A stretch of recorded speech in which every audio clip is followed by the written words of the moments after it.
Hi everyone, welcome back to my channel. In today's video, we will be making a delicious beef pinwheel recipe. Remember, for all the ingredients and measurements, it will be listed down below in the description box.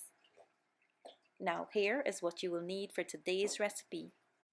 So guys, I'll first show you what you will need to put the bread dough together. I have here some all-purpose flour, sugar, salt, oil, dry active yeast, warm milk, melted butter, warm water. All your liquid should be warm and not cold. You want everything to have a nice warm temperature. Otherwise, it will hinder the dough from having smooth rising process. I had wanted to show you guys all the ingredients together, but I don't have enough space here.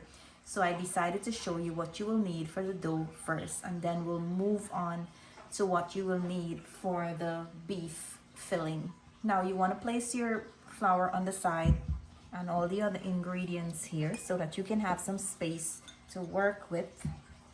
Just so you know, your water must be warm. It shouldn't be hot. It should be skin touch. Now, if it's not skin touch, you will not be able to add the yeast in the water. Otherwise, the heat, the hotness from the water will give your yeast a sour smell.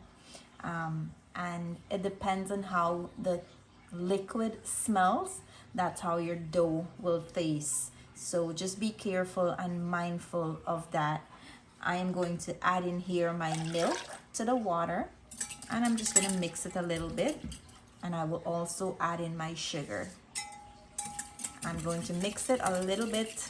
It's not necessary for the sugar to be fully melted. Then you will add in the yeast, and we are going to mix this in. Now we're going to cover this and allow it to sit for about 8 to 10 minutes.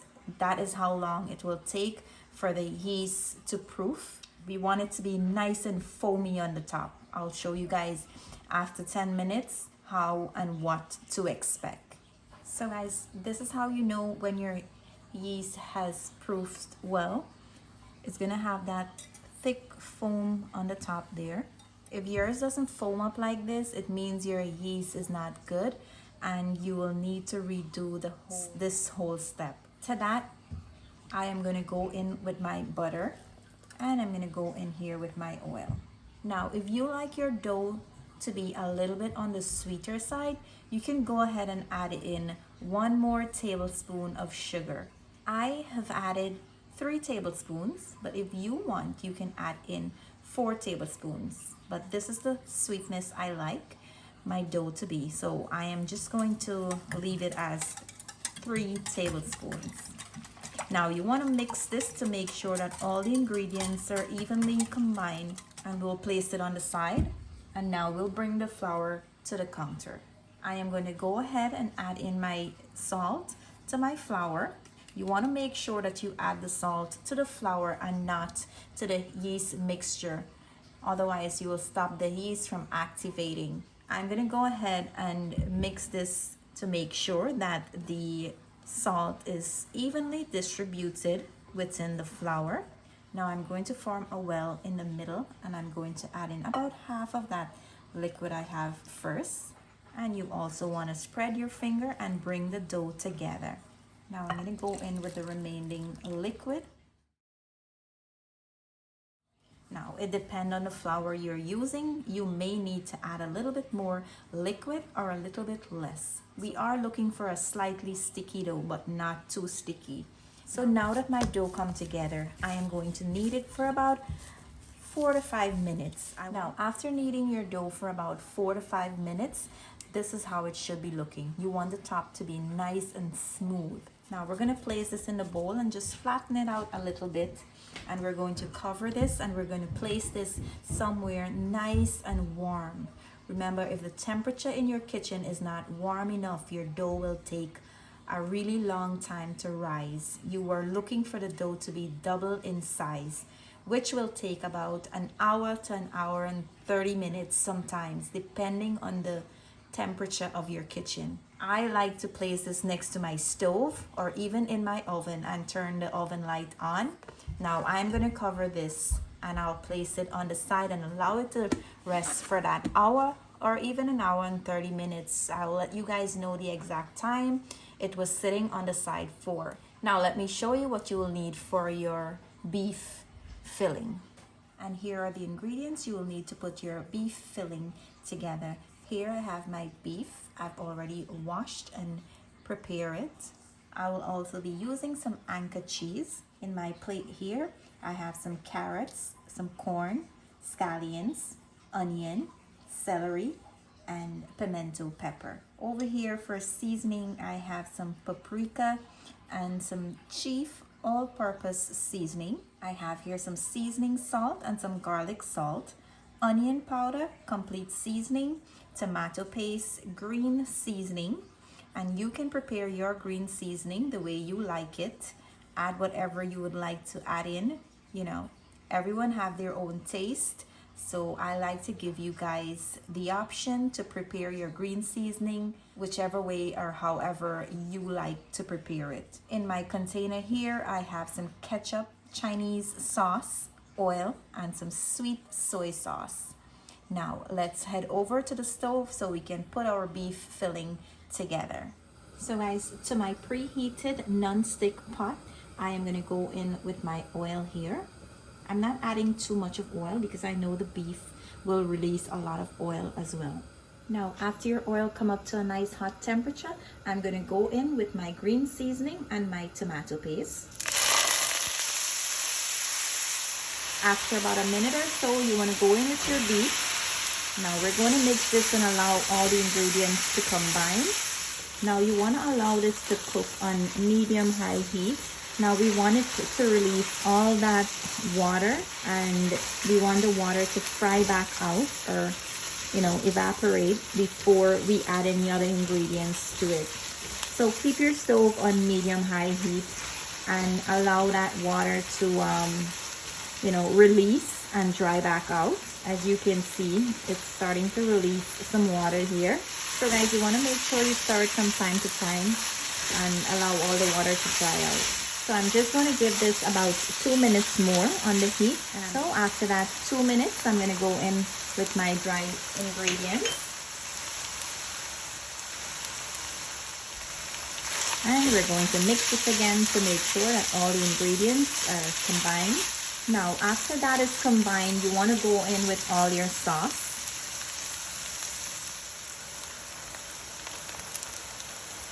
And we will mix this again and allow everything to be evenly combined.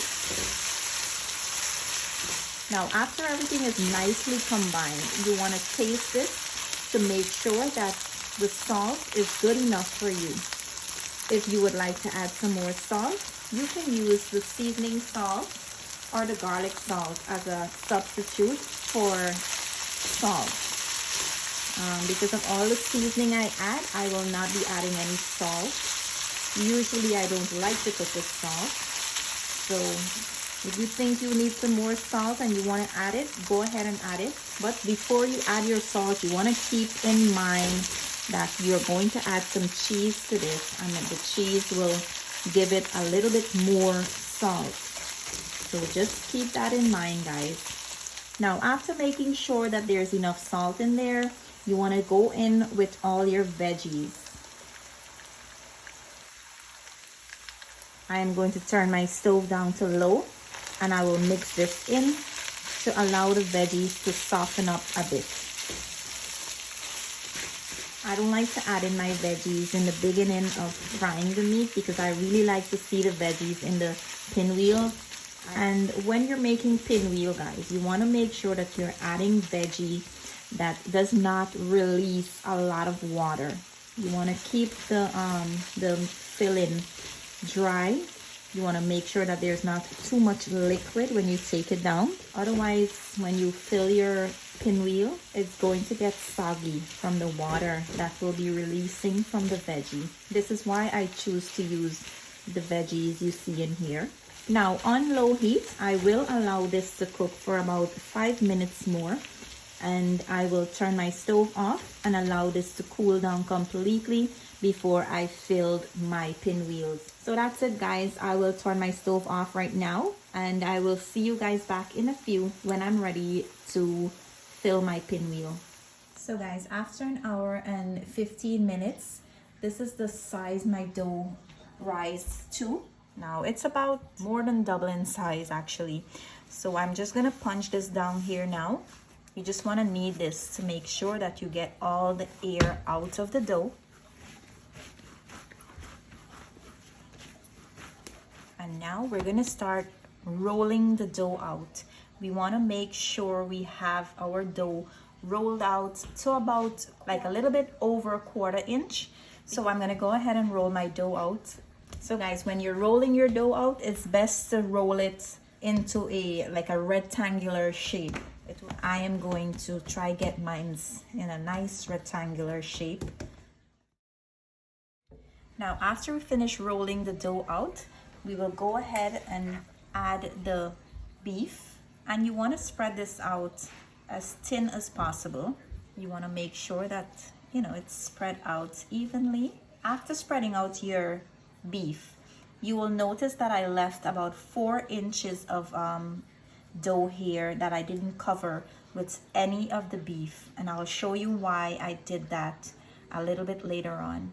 Now you want to go ahead and sprinkle on your cheese on top. You're not going to apply any of the cheese on this end here, the 4-inch that I left empty. Just make sure you spread your cheese out evenly, and you can use as much or as little cheese that you like. So I have a little bit more cheese here. I will just leave this on the side. So now that we have everything on top of the dough, we are going to go ahead and roll the dough as tight as possible.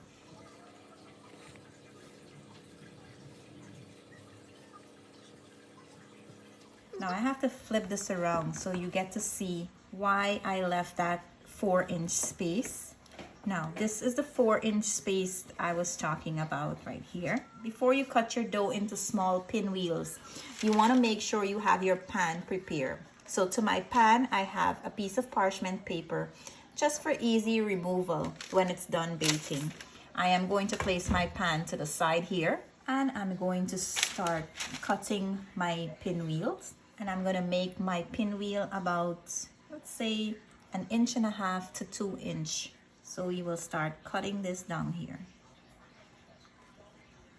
I am going to pick my pinwheel up like this, and with this extra 4-inch that I have in the front here, I'm going to open it up, and I'm going to come again around here. You're going to squeeze and pinch the edges in, and we will do that to this side here as well. The reason I like to cover the bottom here is because when you bake it, all that cheese, sometimes it oozes out on the bottom, cause it to burn. So here we have it again, a second one. Now placing them on the rack, you want to leave at least 1.5 inches to 2 inch space in between them. Now I'm going to continue doing the rest, and I will come back and show you guys when I'm ready to bake this. In the meantime, you want to make sure that your oven is preheated to 375 degrees. So guys, after rolling my pinwheel out, this is how they're looking. I'm going to allow this to sit on my counter for about 15 to 20 minutes before I place them in the oven. I just want them to rise a little bit before I place them in the oven. But just before I'm ready to place them in the oven, I will come back and show you guys how it is looking. So after sitting for about 15 to 20 minutes on the side, we are going to place these in the oven now. My oven is preheated to 375 degrees. And we will bake them for 25 to 30 minutes. You want to make sure that they achieve a nice golden brown color on the outside.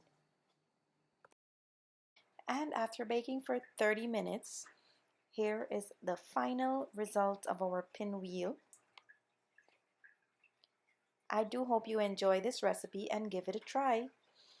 Don't forget to like, comment, and subscribe to my channel if you haven't yet subscribed for more videos. As usual, I want to say thank you for watching, and I'll see you in my next video. Bye!